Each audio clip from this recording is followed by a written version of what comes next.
पुणे महानगरपालिकेचं गुरुवारी मतदान झालं, ज्यात 52.42% इतकी आकडेवारी होती। आज सकाळी 10 वाजल्यापासून आता मतमोजणीला सुरुवात होणार आहे। पुणे शहरामध्ये एकूण 15 ठिकाणी मतमोजणी पार पडेल आणि दुपारी 1 ते 1:30 पर्यंत पुण्याचा पुढचा कारभारी नेमका कोण असेल हे स्पष्ट होईल। पुणेकरांचं तर लक्ष लागून असेलच, मात्र राज्यातल्या इतर नागरिकांचं सुद्धा याच निकालाकडे लक्ष असणार आहे। अजित पवार, मुरलीधर मोहोळ यांची प्रतिष्ठा पणाला लागलेली आहे।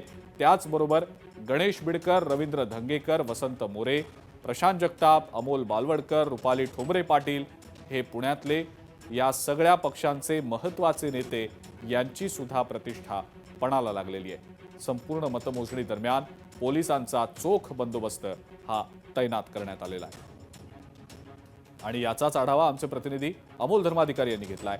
पाहूया।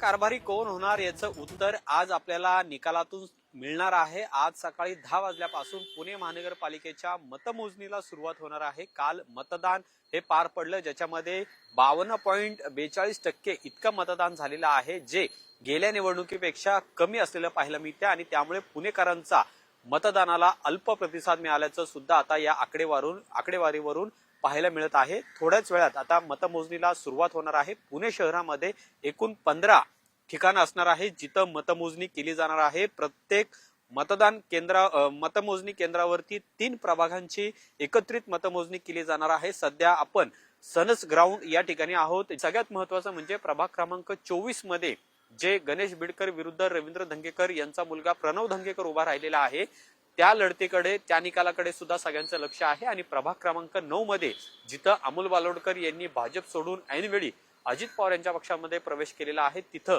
अमोल बालवडकर विरुद्ध लहू बालवडकर अशी लढत आहे आणि त्यामुळे तिथं सुद्धा नेमका काय निकाल लागतो हे पाहणं महत्त्वाचं असेल। कुठेही कायदा सुव्यवस्थेचा प्रश्न निर्माण होऊ नये यासाठी चोख पोलिसांचा बंदोबस्त सुद्धा असणार आहे। आणि आज जे विजयी नगरसेवक होतील त्यांना मिरवणूक काढण्यावर सुद्धा प्रशासनाने बंदी घातलेली आहे। साधारण दुपारपर्यंत हे सगळं चित्र स्पष्ट झाल्यानंतर गुलाल नेमकं कोण उधळतं हे सुद्धा पाहणं महत्त्वाचं असणार आहे आणि पुण्याचा कारभारी कोण होणार याकडे सुद्धा सगळ्यांचंच लक्ष आहे। कॅमेरामन तुषार नानावरेसह अमोल धर्माधिकारी, लोकशाही मराठी, पुणे। लोकशाही मराठी ऐका, पहा, जागरूक रहा।